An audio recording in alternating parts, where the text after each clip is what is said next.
दोस्तों, अगले भाग में आपने सुना किस तरह से गरुड़ और गरुड़ी में झगड़ा होता है, दोनों अलग होते हैं। उसके बाद राजा फैसला देते हैं। फैसला देने के बाद उनके बच्चों का क्या होता है। अब आगे की कहानी में हम देखेंगे कि राजा को क्या अपने फैसले पर पछतावा होता है। चलिए मित्रों, कहानी शुरू करते हैं। बढ़ई बोला, उस पागल लड़की को मैंने कितनी बार समझाया पर वह समझने के लिए तैयार नहीं है। राजा ने कहा, इन सिपाहियों को लेकर जाओ और लड़की को धमकी देकर बछेड़ों को छोड़ दो। बढ़ई के साथ सिपाही बढ़ई के घर आए। लड़की तबेले के दरवाजे के पास ही थी। बढ़ई ने लड़की को समझाया कि हम बछेड़ों को छोड़ दें, परंतु वह मानने को तैयार नहीं थी। सिपाहियों ने लड़की को धमकाया, राजा का भय दिखाया, फिर भी वह एक से दो नहीं हुई। फिर वह सिपाही वापस आए और राजा से सारी बात कही। राजा ने कहा, ठीक है, कल दरबार में लड़की को हाजिर करो। दूसरे दिन दरबार लगा। लड़की को दरबार में बुलाया गया। लड़की ने बछेड़ों को हाँक कर दरबार में ले आई। बछेड़ों को बाहर बांध दिया। वह सभा में जा बैठी। राजा ने कहा, पगली लड़की तू ही है? लड़की बोली, महाराज, आप कैसे कह सकते हैं कि मैं पागल हूँ? राजा ने कहा, पागल नहीं हो तो क्या तुम चतुर कहो? राजा के बछेड़ों को अपने घर में बांध रखा है, उन्हें लेने आए तो नहीं दिया, क्या कहूँ तुझे? लड़की ने कहा, बछेड़े मुझको अच्छे लगे, पसंद आए और मैंने बांध रखा, उसमें क्या हो गया? राजा ने कहा, लेकिन बछेड़े तो मेरे थे, तुमको नहीं मालूम? लड़की ने कहा, महाराज, यह कह कैसे रहे हैं? यह बछेड़े तो हमारे हैं, इसलिए तो मैंने अपने तबेले में बांध रखा था। अब राजा को लड़की पर क्रोध आ गया। राजा ने कहा, लड़की, तेरा मगज तो ठीक है, दिमाग तो ठीक है, न बछेड़े मेरे हैं और न तू मेरे साथ कैसी बात कर रही, कुछ समझ में नहीं आ रहा। लड़की बोली, महाराज, मैं सच कह रही हूँ, ये बछेड़े हमारे हैं। राजा ने कहा, लड़की, तू तो बिल्कुल पागल निकली। इन बछेड़ों को मेरी घोड़ियों ने जन्म दिया है, तो ये मेरे बछेड़े कैसे नहीं हुए? लड़की ने कहा, महाराज, भले आपकी घोड़ियों ने जन्म दिया होगा, पर वंश तो हमारा है ना। हमारे घोड़े द्वारा इन घोड़ियों ने गर्भ धारण किया था, इसलिए वंश तो हमारा, और वंश का मतलब बछेड़े भी हमारे हुए। राजा ने कहा, लड़की, तू क्या कह रही है? संसार में ऐसा कहीं होता है? घोड़ी के साथ जो घोड़ा संबंध स्थापित करे, उसे घोड़ा के मालिक के बछेड़े ही हो जाएंगे। लड़की ने कहा, वाह वाह रे न्यायी राजा, आपका अभिनंदन है। आपका न्याय भी कदम कदम पर बदलता है, कभी कैसा न्याय, कभी कैसा न्याय। इस तरह के न्याय का पशु-पक्षियों को पता होता तो वे यहाँ नहीं होते। राजा ने कहा, लड़की, तुझको क्या हुआ? तुझे कहाँ अन्याय हुआ? लड़की बोली, महाराज, याद कीजिए, आज से 15 वर्ष पहले की बात। यहाँ राज दरबार में बच्चे नर या मादा के ऐसा ही झगड़ा लेकर गरुड़ गरुड़ी आपके पास न्याय लेने आए थे। उन्हें आपने क्या न्याय दिया था? राजा याद करने लगे और उन्हें सहसा याद आ गया। लड़की ने कहा, महाराज, उस गरुड़ी ने अपने बच्चे को कैसे बड़ा किया होगा, यह तो वह ही जाने। दवा न लगा था, तब गरुड़ बच्चों को बचाने के बदले उन्हें वहीं छोड़कर भाग गया था। फिर बच्चे मेरे हैं कहकर गरुड़ी ने मांगा, परंतु गरुड़ी ने बच्चे नहीं दिए गए। उन बच्चों को लेने के लिए वह गरुड़ आपके पास न्याय मांगने आया। उनकी बातें सुनकर आपने न्याय किया कि वंश नर का कहलाता है, इसलिए बच्चे गरुड़ के हैं। आपने बच्चों को गरुड़ को सौंप दिया। बेचारी गरुड़ी की क्या हालत हुई, वह तो बच्चों के बिना तड़प तड़प कर मर गई। राजा को गरुड़ गरुड़ी की सब बातें याद आ गई, इसलिए वह शांत ही रहा। लड़की ने कहा, महाराज, सच बात है ना? राजा बोला, हाँ बेटी, तेरी बात सच है। लड़की ने कहा, महाराज अब बोलिए, ये बछड़े किसके हैं? हमारे ही हैं ना, हमारे घोड़े के वंश हैं, इसलिए हमारे ही कहलाएंगे। राजा बोले, हाँ ऐसा ही है। लड़की राजा के दरबार से निकले और बछेड़ों को खदेड़ कर वापस अपने घर ले गई। राजा लड़की और बछेड़ों को देखता ही रह गया। राजा विचार करने लगा, लड़की बहुत होशियार निकले, मुझे पराजित करके न्याय प्राप्त कर लिया। कुछ दिन बीते और राजा ने सिपाहियों को भेजकर बढ़ई को बुलवाया। राजा ने बढ़ई से कहा, बढ़ई मुझको एक मंदिर बनवाना है। बढ़ई बोला, हाँ महाराज हम बना देंगे। हाँ महाराज हम बना देंगे। राजा बोला, हम सब जिस तरह से मंदिर बनवाते हैं उस तरह से यह मंदिर नहीं बनना है। बढ़ई, इस मंदिर का पहले सोने का कलश रखना है, फिर मंदिर का स्तंभ खड़ा करना है। बढ़ई तो राजा की बात सुनकर चुप ही हो गया। बढ़ई राज दरबार से घर आया, उसने काम धाम छोड़ दिया, वह विचारों में ही खोया रहता। बढ़ई की पत्नी ने उसको कहा, स्वामी तुम्हें क्या हो गया है? बढ़ई ने कहा, कुछ नहीं, मैं तो अच्छा ही हूँ। लड़की भी बढ़ई से पूछने लगी, लेकिन बढ़ई कुछ नहीं बोला। वह खाना खाने के लिए बुलाने पर भी खाना नहीं खाता था। उसको चिंता होने लगी, क्या करना है। बढ़ई की पत्नी और लड़की उसे कहती, जो बात हो उसे हमसे कहिए तो सही, उसका कोई ना कोई उपाय निकाला जाए। पूरा परिवार बैठ के फिर एक दिन बढ़ई ने पत्नी और लड़की से राज दरबार में राजा की कही मंदिर बनवाने की बात कह सुनाई। उस बात को सुनकर बढ़ई की पत्नी को भी चिंता होने लगी, लेकिन बढ़ई की लड़की को आनंदित हो गई। लड़की ने बढ़ई से कहा, पिताजी आप क्यों चिंता कर रहे हैं? उसका हल तो हम निकाल ही लेंगे, चिंता करना छोड़ दीजिए। फिर भी बढ़ई और उसकी पत्नी तो चिंता में ही रहने लगे। दूसरे दिन लड़की ने ओढ़नी ओढ़कर राजा के दरबार की ओर चली। उसने राजा के महल में आकर राजा को नमस्कार किया। राजा ने लड़की को देखा। अब राजा ने लड़की से पूछा, लड़की तू किस लिए आई है? लड़की तू किस लिए आई? लड़की ने कहा, महाराज घर में खाने के लिए कुछ भी नहीं है, इसलिए मंजूरी लेने आई हूँ। आपका मंदिर बनाना है, उसमें से वह मजूरी काट लीजिएगा। राजा ने कहा, कोई बात नहीं, तुम मजूरी में क्या लेगी? पैसा दूं या अनाज दलहन क्या दूं?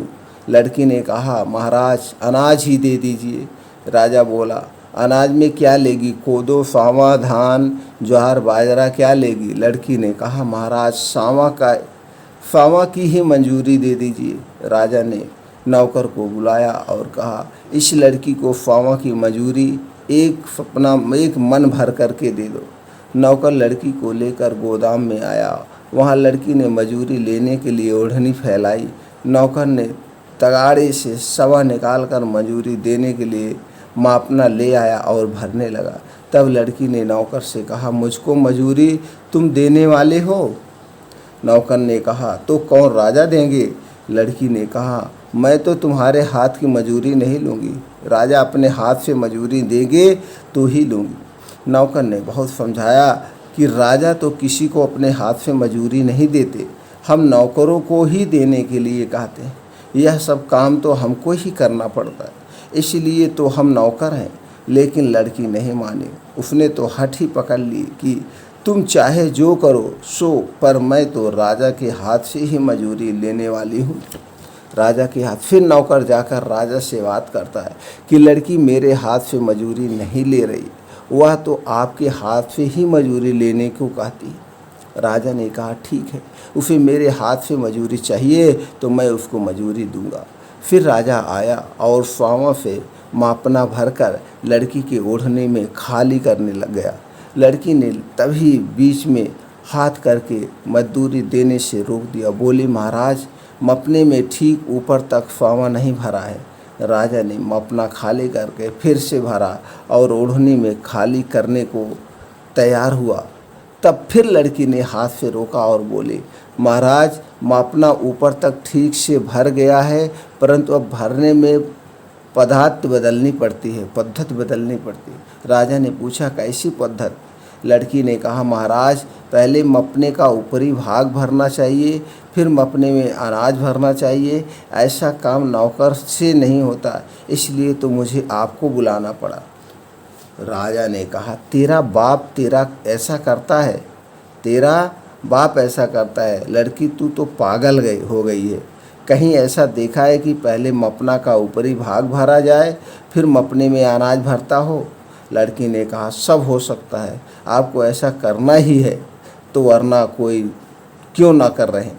राजा बोले, लड़की ऐसा कभी नहीं होता है। लड़की ने कहा, महाराज हो सकता है, ऐसा क्यों नहीं हो सकता? महाराज यह तरीका तो आपने ही खोजा है और आपसे यह नहीं हो सकेगा, ऐसा कैसे हो सकता है? आप सब कुछ कर सकते हैं। राजा ने कहा, कैसा तरीका, मैंने क्या किया?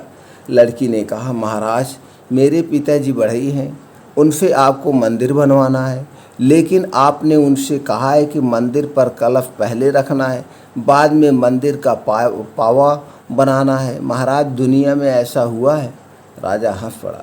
उसने लड़की से कहा, लड़की तू सच्ची बात करती है, तू जीत गई और मैं हार गया। अब तू जा अपने पिता बढ़ई को कहना कि वह चिंता नहीं करें, उसकी लड़की बहुत होशियार है, उसने राजा के सभी कूट हल कर दिया है। लड़की ने घर आकर राजा से माफ़ी मांगी, मंजूरी वाली सभी बातें अपने माता पिता को कह सुनाई। वह सब कुछ बहुत खुश हुए।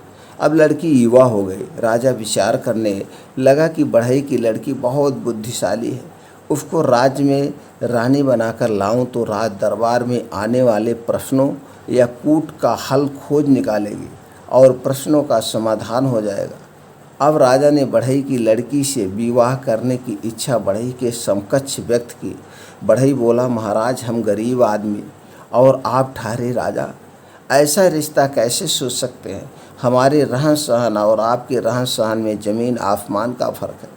आपका राजमहल और हमारी झोपड़ी में रहने वाली लड़की कैसे संभाल सकेगी? ऐसा कुछ नहीं होने वाला है महाराज, यह विचार आप छोड़ दीजिए, बात आप तक ही रहने दें। राजा को बढ़ई ने बहुत समझाया पर राजा मानने को तैयार नहीं हुआ। वह तो कहता था कि चाहे जो भी हो मैं तुम्हारी लड़की के साथ ही विवाह करूँगा। फिर बढ़ई वहाँ से घर आया और राजा के साथ हुई सारी बातें पत्नी और लड़की को कह सुनाई। लड़की ने यह बात नाकार दी, फिर भी बढ़ई लड़की को समझाने लगा। लड़की ने बढ़ई से कहा, पिताजी आप चिंता मत कीजिए, इसका समाधान भी हम निकाल लेंगे, आप चिंता मत करिए। दूसरे दिन बढ़ई की लड़की राजा के महल में गई और राजा से मिली।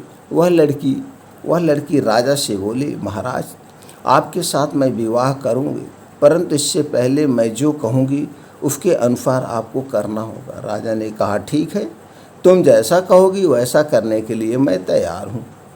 लड़की ने कहा, महाराज यह आपका महल है, उसके मुख्य दरवाजे के पास एक चौरस दरवाज़ा बनवाना, उसकी दीवार बनाकर उसमें तुलसी का पौधा रोपना, उस पर साफ पीले कपड़े का टुकड़ा ढक देना, उसके अगल बगल में गोबर से लीपने के बाद वहाँ धूप अगरबत्ती दिया कर देना। दिए में तेल खत्म नहीं होना चाहिए। फिर रात होगी तब वहाँ आप खाट बिछाकर सो जाना। दूसरे दिन लड़की ने कहा था कि उसके अनुसार राजा ने तैयारी की।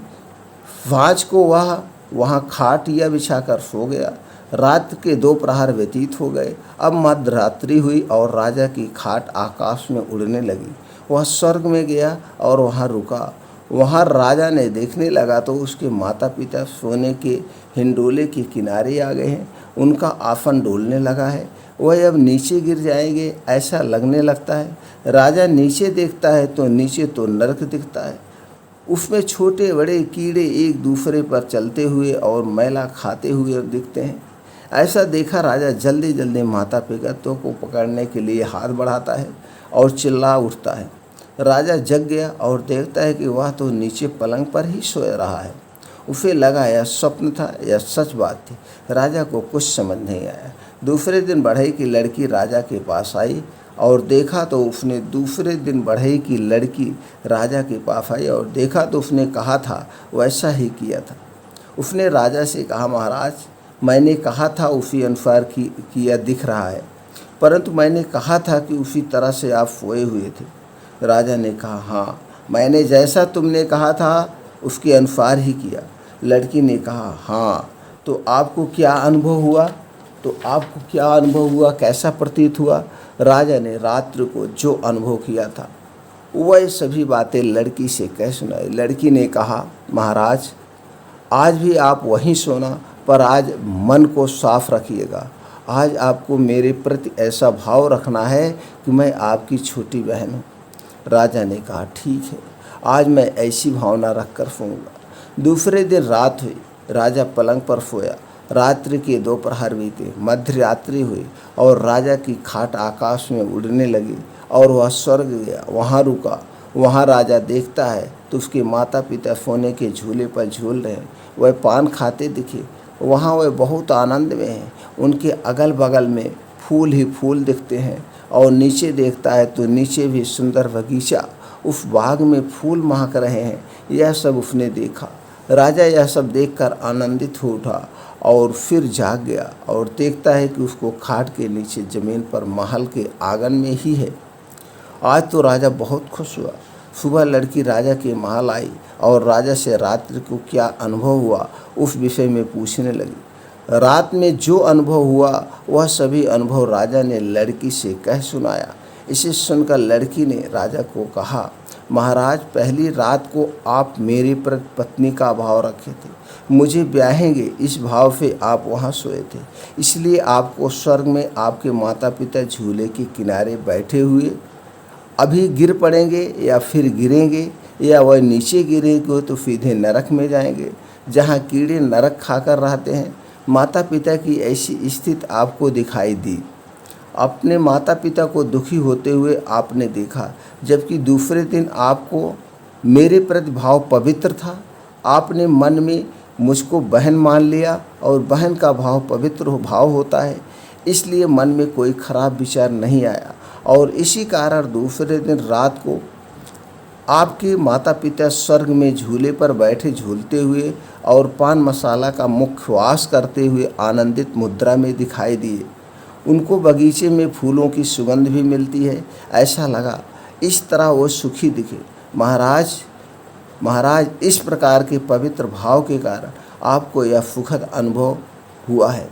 इसलिए हे महाराज, आप मेरे साथ विवाह नहीं करेंगे। यदि करेंगे तो आपके माता पिता दुखी होंगे। राजा ने लड़की की बात मान ली। बढ़ई की लड़की अपनी ही छोटी बहन है, ऐसा पवित्र भाव रखा। फिर बढ़ई की लड़की को बढ़ई और बढ़ई की पत्नी को उन्होंने अपने ही माता पिता हैं इस भाव से उनको राजमहल में बुलाकर साथ में रखा और फिर खा पीकर प्रजा का लोक का कल्याण करने लगे। दोस्तों, इस कहानी से आपको क्या सीख मिली? आपको कहानी कैसे लगी? कमेंट सेक्शन में हमें ज़रूर बताएं। फिर मिलते हैं अगले भाग में।